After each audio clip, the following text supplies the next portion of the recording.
Hello guys. आज का ये ट्रिपल मर्डर केस निवारी मध्य प्रदेश का है, जहां 14 जून 2021 की रात एक घर में एक रिटायर्ड बैंक मैनेजर, उनकी पत्नी और उनके बड़े बेटे की बड़ी बेरहमी के साथ हत्या कर दी जाती है। जब सुबह पुलिस वहां पहुंचती है तो वो देख के शॉक्ड हो जाती है कि उस घर के दरवाजे अंदर से ही बंद थे। कोई फोर्स एंट्री के निशान नहीं थे। और जब उन्होंने इन्वेस्टिगेशन स्टार्ट किया तो उन्हें पता चला कि इस परिवार के किसी के साथ कोई दुश्मनी भी नहीं थी। लेकिन जैसे जैसे पुलिस की इन्वेस्टिगेशन आगे बढ़ती गई, उस उन्हें कुछ ऐसे एविडेंसेस मिले जिसने इस पूरे ट्रिपल मर्डर केस का रुख ही मोड़ कर रख दिया। और जब वो मर्डर पकड़ा गया तो सब शॉक थे कि उसने क्यों और किस वजह से इस हंसते खेलते परिवार को मार दिया। तो ये मर्डर्स हुए थे कोविड के दौरान 14 जून 2021 में। तो तब जैसे कोविड के बहुत सारे प्रोटोकॉल्स थे कि ज़्यादा लोग बाहर नहीं निकल सकते, एक सोशल डिस्टेंसिंग रखनी थी। लेकिन सोसाइटीज़ में लोग फिर भी घूम रहे थे सोसाइटी के पार्क्स में। तो ऐसा था कि जो 3 विक्टिम्स हैं इस केस के, आनंदीलाल तिवारी, उनकी वाइफ कुसुम तिवारी और उनका बड़ा बेटा मनीष तिवारी। एक्चुअली आनंदीलाल जो थे वो बैंक में रिटायर्ड मैनेजर थे। बैंक से रिटायर हो चुके थे अपनी जॉब से, पर वो बहुत पंक्चुअल थे। तो वो रोज सुबह वॉक के लिए निकलते थे, लोगों से मिलते थे। उनके कलीग्स जो थे या उनके जो नेबर्स थे, उनके साथ उनका बहुत अच्छा बॉन्ड था। तो जब उन लोगों ने देखा कि आज आनंदीलाल भाई आया नहीं है, ऐसा पहले तो कभी हुआ नहीं, वो वॉक के बिना नहीं रहता है, वो सबसे मिलता ही मिलता, ऑलमोस्ट एवरीडे रूटीन था। तो लोगों को थोड़ा सा शक हुआ, तो उन्होंने उन्हें कॉल किया। पहले उनको कॉल किया तो उन्होंने कॉल पिक नहीं किया। देन उन्होंने उनके लैंडलाइन पे कॉल किया तो वो भी उन्होंने पिक नहीं किया। फिर उनके एकदम साइड वाले घर के जो नेबर थे, उन्होंने कहा चलो मैं जाता जाता उनके घर पे नॉक करके जाऊंगा, तो क्या पता कहीं बीमार ना हो गए हो, कोविड चल रहा है, या वैसे कोई प्रॉब्लम ना हो गई हो, तो मैं जाता रहता एक बार हालचाल पूछ जाऊंगा। तो जब उनका जो नेबर था वो घर पे आया, उसने काफ़ी देर डोरबेल बजाई, डोर नॉक की है, बाहर से कॉल करता रहा और फ़ोन अंदर बज रहा था, लेकिन अंदर से कोई रिस्पॉन्स नहीं आ रहा था। तो उसने क्या किया, उसने पुलिस को कॉल किया। और जब पुलिस आई तो पुलिस ने देखा कि डोर तो अंदर से लॉक है और फ़ोन की बेल भी जा रही है। तो उन्होंने दरवाज़ा तोड़वाया। जैसे ही वो अंदर घुसे तो उन्होंने जैसे चेक करना स्टार्ट किया, तो सबसे पहले उन्होंने देखा कि आनंदीलाल और उनकी वाइफ कुसुम अपनी बेडरूम में उन्हीं के बेड पे खून से लथपथ मरे पड़े हैं।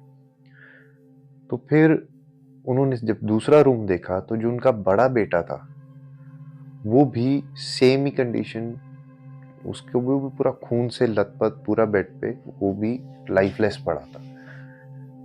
तो फिर उन्होंने जब इन्वेस्टिगेशन स्टार्ट किया तो सबसे पहले उनके छोटे बेटे अंकित तिवारी को इन्फॉर्म किया गया, जो ग्वालियर में जॉब कर रहा था उस टाइम पे। तो जब वो आता है तो वो बहुत ही ट्रॉमाटाइज था, बिकॉज ऑब्वियसली किसी की फैमिली है, जब उसकी डेथ हो जाती है या एकदम ऐसा कोई एक्सीडेंट हो जाए तो वो कितना डिस्टर्ब्ड हो रहा था इंसान। तो बहरहाल पुलिस ने अपनी इन्वेस्टिगेशन फिर जारी की। और सबसे पहले जो नॉर्मल फर्स्ट स्टेप होता है कि लोगों से पूछताछ करना, तो सबसे पहले उन्होंने अंकित से, जो उनका छोटा बेटा था, उससे पूछताछ की। तो उसमें उसने बताया कि वो ग्वालियर में जॉब करता है, उस रात वो ग्वालियर में ही था। उसने अपने पेरेंट्स को कांटेक्ट करने की कोशिश की लेकिन उन्होंने फ़ोन नहीं उठाया, तो उसे लगा कि वो सो गए होंगे। फिर उन्होंने उनके क्लोज रिलेटिव से पूछताछ की, नेबर से भी पूछताछ की। तो दुश्मनी का या किसी से पैसे का लेन-देन, कोई ऐसा एंगल सामने आया नहीं। तो जब वो अंकित से और पूछ रहे थे कि तुम कहाँ थे और तुमने क्यों नहीं सुबह दोबारा कॉल किया, तो उसने कहा मैं तो रात को अपने फ्रेंड के, नीतीश मेरा फ्रेंड है, मैं उसके साथ था और हम रात को पार्टी वगैरह कर रहे थे, तो हम सो गए और सुबह लेट उठा, और जैसे ही उठा तो आपका कॉल आ गया, तो मुझे यहाँ पे आना पड़ गया। तो चलो उन्होंने उसे भी रूल आउट कर दिया उस टाइम। तो पुलिस इन्वेस्टिगेशन टीम के लिए सबसे बड़ी चुनौती ये थी कि कातिल अंदर कैसे आया, वो घर में दाखिल कैसे हुआ, बिकॉज सारे घर के दरवाजे अंदर से बंद थे, ना कोई फोर्स एंट्री के निशान थे, ना कोई खिड़की तोड़ी गई थी, और इतना ब्रूटली मर्डर किया गया था, कोई शोर नहीं, मतलब कोई फाइट बैक नहीं, तो ये कैसे हो सकता है। तो सबसे बड़ी बात तो ये थी कि उन्होंने कहा ये प्रॉपर प्री प्लान मर्डर है। सेकंड, उनको ये था कि ये कोई ऐसा इंसान था जो उनके एरिया को बहुत अच्छे से जानता था, बिकॉज वही ऐसे मतलब ब्लैक स्पॉट से एंटर कर सकता था, मतलब इस सोसाइटी में।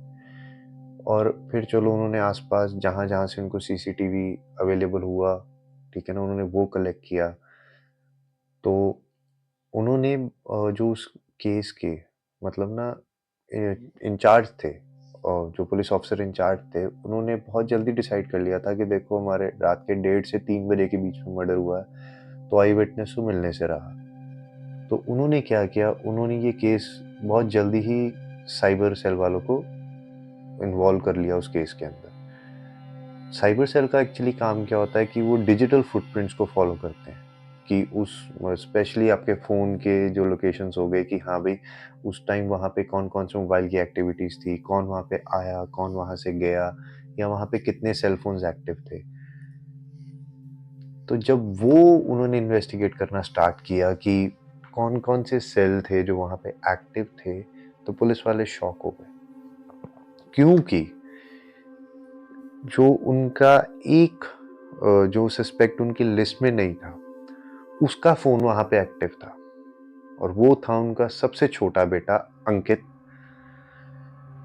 तो पुलिस ने जब देखा कि ये तो कह रहा था कि भाई मैं तो ग्वालियर में था, अपने फ्रेंड के साथ घूम रहा था, तो ये यहाँ क्या कर रहा है।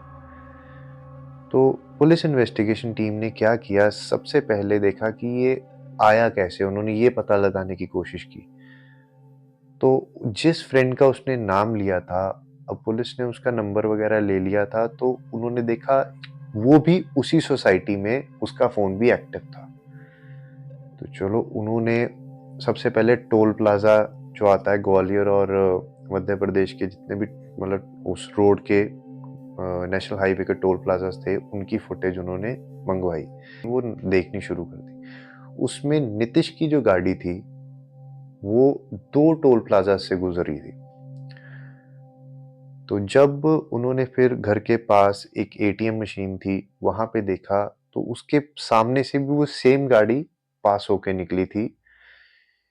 अब मतलब अंकित और नीतीश को पुलिस ने अरेस्ट किया। अंकित तो घर पे ही था, तो उसको वहाँ से उठाया, और नीतीश को ग्वालियर से उन्होंने अरेस्ट किया। तो हमारी जो इंडिया की पुलिस की इंटेरोगेशन है वो तो जानते हैं, वो तो मुर्दे बोलने लगा देते हैं। तो वैसे ही जब इन्होंने कन्फेस किया, तो उसमें पता चला कि ऑब्वियसली अंकित वहाँ पे ही बचपन से पला बड़ा है, तो उसे वहाँ के सारे ब्लाइंड स्पॉट्स पता थे, और अपने घर के एंट्री के हर रास्ते पता थे उसको। लेकिन जब उसने बताया कि वो पहले ग्वालियर से जब आया, उसने ब्लाइंड स्पॉट्स देखे हुए थे, अपने नेबर के घर की छत पर चढ़ा, जो सिंगल स्टोरी घर था, वहाँ से उसने एक लैडर लगाया, और वो अपने घर की जो डबल स्टोरी घर था वहाँ पे वो चढ़ गया।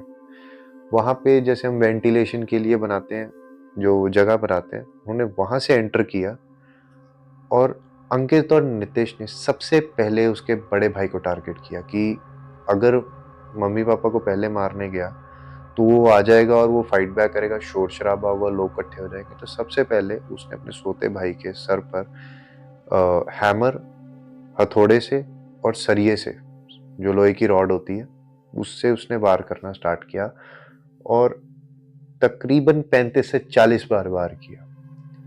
कोई सोच सकता है कि कोई मतलब अपने बड़े भाई को इतनी बेरहमी से मार दे। फिर वो नीचे आता है और अपने पेरेंट्स के रूम में जाता है, और सबसे पहले वो अपने फादर को सेम उसी तरीके से 30-40 बार दोनों मिलके मारते हैं। देन जब उनकी मॉम उठती हैं और वो बाहर को भागने लगती हैं तो उनके सर पे पीछे से वार करता है। और वो बाकी उस घर में जो भी थोड़ा बहुत कैश था, गोल्ड था, वो इस तरह मतलब लेके निकला कि किसी को पता ही नहीं लगा कि चोरी भी हुई थी वहां पर, क्योंकि चोरी का कोई निशान नहीं मिला था। नहीं तो पुलिस पहले ही लूट का कोई एंगल निकालती, लेकिन ऐसा कुछ था ही नहीं। तो जब उसका कारण पूछा गया उससे, तो एक्चुअली उसका कारण इतना फुद्दू था ना, घर वालों को लग रहा था वो ग्वालियर में जॉब कर रहा है या अपना करियर सेटल डाउन कर रहा है, लेकिन उसको मोबाइल की जो बेटिंग एप्स है उस पे जुआ खेलने की लत लग गई। अब वहां पे उसने बहुत पैसा हारा। वहां पे भी उस पे मतलब जो लोकल जैसे जो एप्स होती हैं जहाँ पे पैसे लगा लो, वहां पे वो 10 लाख रुपया कर्जाई हो चुका था। अब वो रिकवरी एजेंट्स ने उससे कॉल कर प्रेशराइज करना स्टार्ट किया हुआ था कि तुझे मार देंगे, जेल कर देंगे या केस कर देंगे, कुछ भी। तो ये कारण था कि उसने अपने फ्रेंड को साथ मिले, उसने कहा देख भाई मेरे पापा अच्छे खासे अमीर हैं, तुम मेरे साथ एक काम कर, मैं कर्जे से बच जाऊंगा और तेरी लाइफ सेट कर दूंगा। लेकिन उसी टाइम पे उसके दिमाग में ये भी था कि अगर मैं इन सबको मार दूं तो ऑब्वियसली ये सारी प्रॉपर्टी, मेरे फादर का जो बैंक बैलेंस है, ईपीएफ पीपीएफ जो भी होता है, वो भी मुझे मिल जाएगा। अभी रिटायर्ड बैंक मैनेजर थे तो वो तो पेंशन वगैरह तो आती होंगी। तो इस वजह से उसने अपने लालच की वजह से अपने ही परिवार का खून कर दिया। क्यों? क्योंकि उसे जुआ खेलने के लिए पैसा चाहिए था। ऐसे केसेस मतलब सोचने पर मजबूर कर देते हैं कि क्या ये मतलब फोन या फिर हम कह लें ऐसी कोई एडिक्शन हमें इतना बेवकूफ बना सकती है कि हम सही और गलत के बीच में फर्क करना ही भूल जाते हैं। बहनचोद, अपना बाप जिसने सारी उम्र पाला, अपनी माँ, ठीक है ना, जिसने मतलब ठंड नहीं देखी कभी, गर्मी नहीं देखी, हमें हमेशा कहा बच्चे खाना कब खाएगा, हम बीमार इतना से बीमार हो जाए तो पूरी दुनिया सर पे उठाने वाली वो माँ, जो हमारे पैर पे एक कांटा भी चुभ जाए तो भी उसकी आंखों में पानी आ जाए, और एक ऐसा भाई जो हमेशा मतलब हमारे आगे ढाल की तरह खड़ा रहे। हमारे पंजाब में कहते हैं कि तत्ती वाह नहीं लगन दे बड़े भी, कि वो उनका इस तरीके से मर्डर कर सकता। और किस लिए? 10 लाख के लिए। सिर्फ 10 लाख के लिए क्या पैसा इतना बड़ा हो चुका है कि वो रिश्ते खत्म कर चुका है। तो बट दिस वाज मतलब हॉरिफिक केस फॉर मी। अभी उस पे मतलब ट्रायल चल रहा है अंकित तिवारी पे, मध्य प्रदेश कोर्ट में ट्रायल चल रहा है उस पे। और सॉरी, एक बात और बताना भूल गया था, एक और सर्कमस्टेंशियल एविडेंस मिला था, क्योंकि उसी गाड़ी में जो मर्डर वेपन्स उनके थे वो उसी गाड़ी में से मिले थे, नीतीश की गाड़ी में से डीएनए सैंपल्स मिल गए थे उस गाड़ी में से। उस गाड़ी की डिक्की में उन्होंने मर्डर वेपन जो सरीका रॉड और हैमर यूज हुआ था वो भी पुलिस को मिल चुका था। तो अभी उस पर कोर्ट में केस चल रहा है और देखो, पॉसिबिलिटी ऑफ डेथ है कि शायद उसे फांसी की सजा ही हो, बट आगे जो केस रंग दिखाए वो दिखाए।